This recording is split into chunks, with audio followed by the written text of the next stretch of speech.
Okay, I meant to make this video a few days ago, a couple days ago, but I,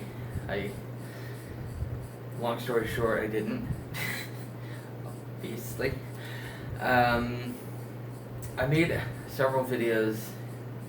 I made a couple videos about this in the past, but I never really went into much detail about it. I probably won't this time as well. But it's basically about the Dakota pipeline, the Dakota Access Pipeline. That's what they're calling it. Trying to get them to stop. If you've been paying attention to the videos, I did an issues video, and then I casually mentioned it in another video, and then I did another video talking about it, entirely about it, and where I actually showed the camera and stuff. And this time I actually took notes. There's a the reservation where it's happening at. It's called Standing Rock. Oh no, it's like Standing. Hang on. Oh yeah, that's right. I was like, not Standing Rock Reservation. That's not what it's called. Yes, yeah, that's the name. That has a Wikipedia page. I wasn't even close all the way. Yeah, so I read the history of the reservation, and I read the Wikipedia of the Dakota Access Pipeline, and even the Battle of Little Bighorn, which plays a part into this. It's actually pretty interesting here. I'm going to go back to Evernote. This is the S4, and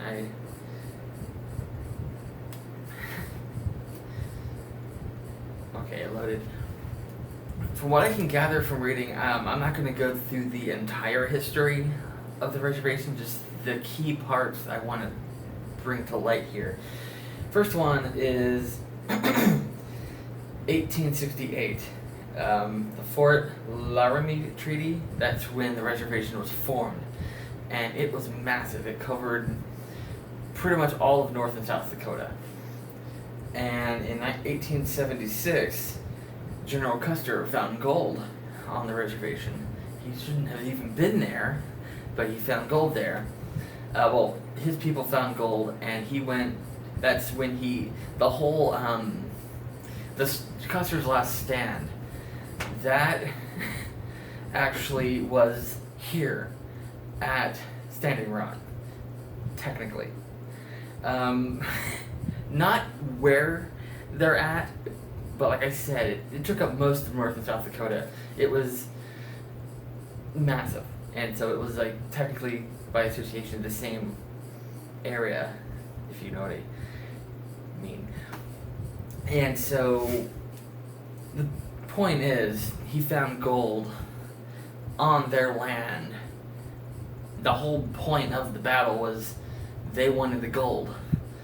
And so they went to take it, and they were defeated. And when I was told the story in school, I was told this is how they were savages. They killed them for no reason. Well, now looking back, I'm thinking Custer and his people are the ones that they're talking about. But anyway, the really important part that I'm trying to get to is 1890. Is called the Great Sioux Nation. Is actually what it wasn't called Standing Rock. Standing Rock is a specific spot. That's why I said technically Standing Rock, because Standing Rock didn't actually exist until 1890, because that reservation that covered most of North and South Dakota was called the Great Sioux Nation. It was massive, but at the time there wasn't. Everybody was on the East Coast, and the expansion westward. There wasn't a lot of people, so they could have that. They could have a massive two-state size reservation. Well, that changed in the late 1800s, and people started moving westward. So in 1890, there was a decision to split it up into 5 different reservations to make room for the white people.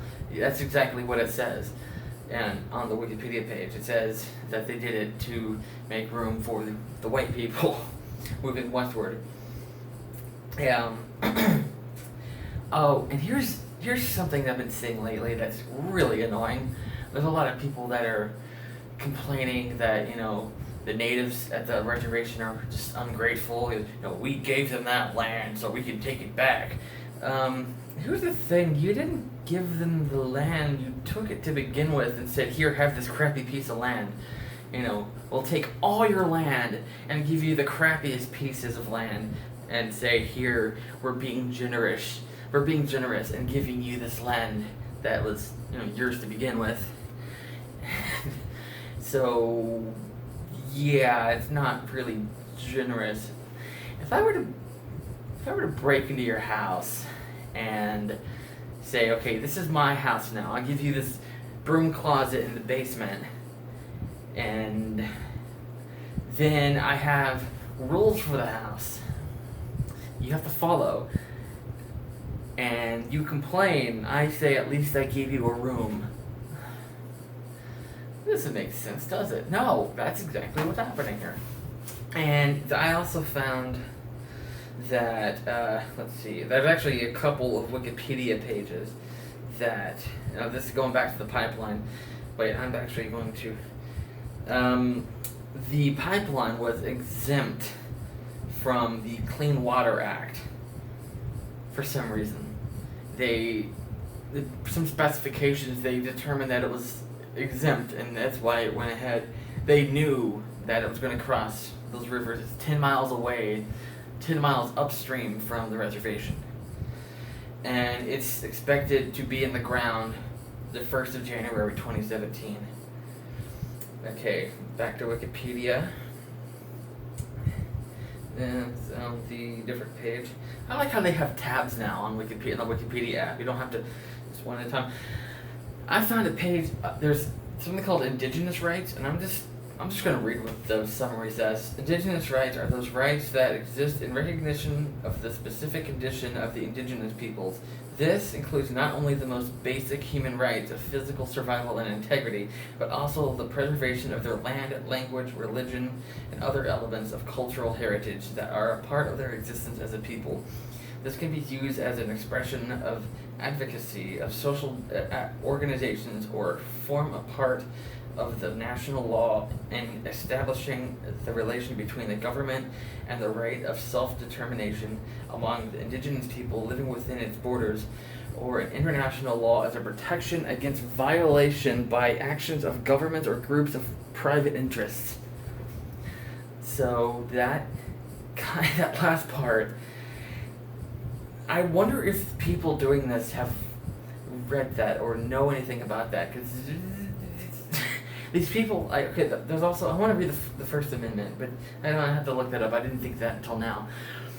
The First Amendment basically, actually, you know what, I will read that. I will look that up, because I've read that. A lot of people haven't actually read the amendments. I read it, because I was bored. First, I'm sure it'll pop up. Yep, there it is. Oh. I don't want to type in the whole thing. See if I can actually... the text. Okay, the text. Congress shall make no law respecting an establishment of religion or prohibiting the free exercise thereof or abridging the freedom of speech or of the press or the right of the people peacefully to assemble and to petition the government for the redress of grievances. That last part. Everyone thinks First Amendment, freedom of speech, freedom of speech, freedom of speech, freedom of speech. That's 3 words. There's a lot of words here. And you read the whole thing, it's more than freedom of speech. It's huge. And that last part, it's basically, Congress shall make no law, or prohibiting the free exercise of the right of the people to peacefully assemble. These people are peacefully assembling, and they're being attacked by law enforcement. There's people being shot. There's video. I saw a video of someone getting shot for having a voice out there. Literally wasn't doing anything else but exercising their First Amendment right. First Amendment, I just read. They were exercising that, and